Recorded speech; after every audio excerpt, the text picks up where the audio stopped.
Let's welcome into Midpoint, Dallas County Commissioner since 1985 and longtime black activist John Wiley Price, and the Vice President of Community Advocates, Inc., a political think tank, former Executive Director of the Los Angeles City Human Relations Commission, Joe Hicks. Gentlemen, thanks so much for being here today. Thanks for the Good to be with you. John, I'm going to begin with you first. Kareem Abdul-Jabbar's statement caught a lot of people off guard when he said, "Where is our Kent State?" Knowing full well what he meant, I think, is a different thing from what actually people are taking it as. How did you take that when he puts all that into context?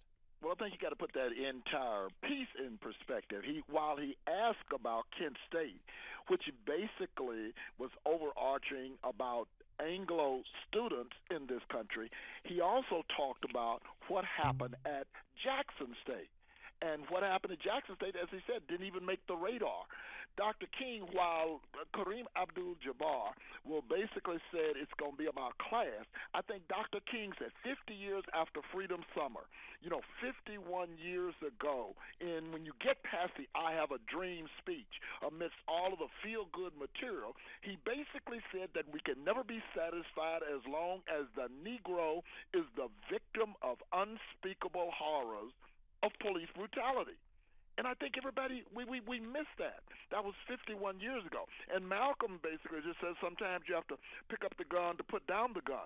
And so when you look at all of this in perspective, I think what Brother Kareem Abdul-Jabbar, missed, while it is a class way, when he talks about the diversions in this country, at the bottom, at the end of the day, it's still about racism. And I think Dr. Michael Eric Dyson says it. He still says this is a cesspool of racial injustice, which includes a deadly cauldron of hopelessness for young minorities, especially African-American men. All right, let me get to Joe now on this, because you made a couple of points in here. Joe, turn it to you. The cesspool of racial injustice and the comments just made here, do you agree with those?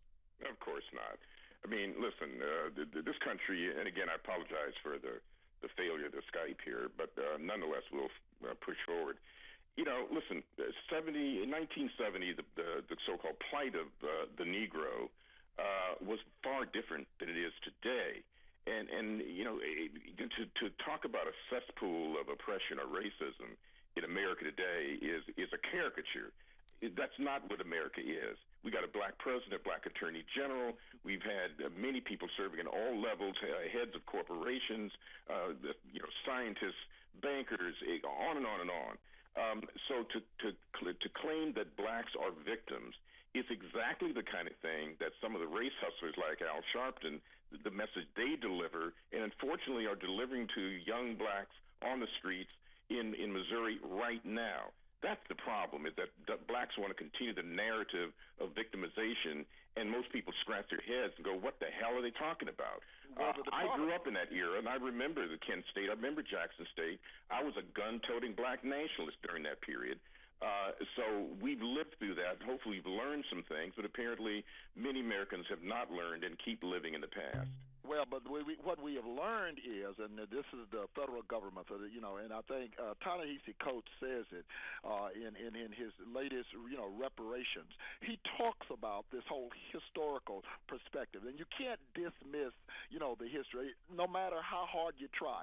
The Department of Labor, the Bureau of Census says that in this country, the disparity between African Americans who basically have a college degree, earn what an Anglo with a high school education, that an African American with the same and similar credit history is 4 times less likely to acquire a home mortgage loan. I mean, these are numbers. We don't publish these numbers. Well, but these are nice racial.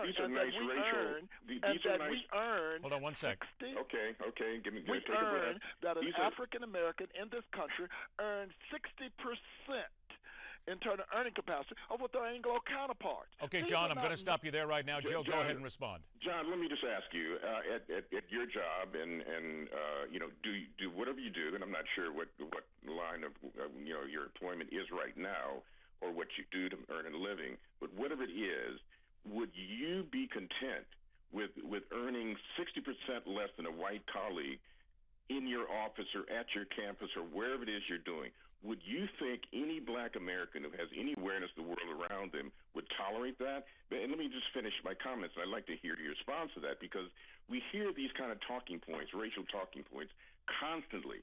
And at every point, you've got to take each of those. Why is black unemployment, at the rate that it is when we look at where whites are or Asians or others in the country? And you have to look at that and ask why. If the answer isn't it's raw, naked racism, as I'm hearing you alleging, then there must be other undercutting factors that contribute to that. But people don't generally want to go to that level of sophistication to ask those questions. And we see that taking place on the streets in Missouri, in Ferguson, where people want to indict, convict, and hang this man before we've got any real facts, because they just continue to want to be victims in current America. Well, okay, John, we have less than 2 minutes. Go ahead. Okay, I can appreciate, it's interesting in this country. They can always find a cachet of what I call agreeable Negroes. Dallas County has been around for 144 years. Before I got here as the first African American elected, they had never ever had a black administrator, in any of their departments across the enterprise. Today, 28 years later, it's 80%. Why? Because of an advocacy, because of an outreach. I'm saying the will was not there. And unless we take and understand the nature of that racism and deal with it yes. Well, John, I think you're making the point here that we've been talking about, and maybe that Joe is making here, because certainly things have gotten better. I believe that's what he's saying. Yeah, and that's the real point I'm making. Du Bois talks about it in The Souls of Black Folks, and he talks about this whole double consciousness, and, that plague our race. And, you're talking about ancient history, my man. There is no ancient history. Listen, we can appreciate what the movement, listen, I participate in the movement. I'm pretty sure that you most likely did as well. I don't know what your age is, but I'm 64 and I'm still participating in the movement. That's my point. We got about 30 seconds. Go ahead. So my point is exactly that not only has America been undergoing profound, political and social changes, frankly, since the late 1940s. Most people don't want to give credit for America beginning the movement toward change.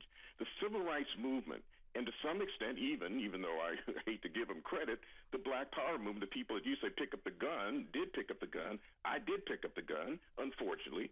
So all of that was part of the social ferment that brought about I enjoy and our children enjoy. But to claim that we're still locked in 1956 or 1986 does a disservice and tramples on the graves of people who came before us, who changed this country. John, unfortunately, and Joe, I'm going to have to leave it there. John and Joe, we're going to have to leave it there. Unfortunately, we're out of time. We're right up against the clock, but believe me, gentlemen, you both bring up excellent points. We are going to have you back on again very soon. This conversation needs to continue. I thank you both for your time. Appreciate the time. All right, later on this hour.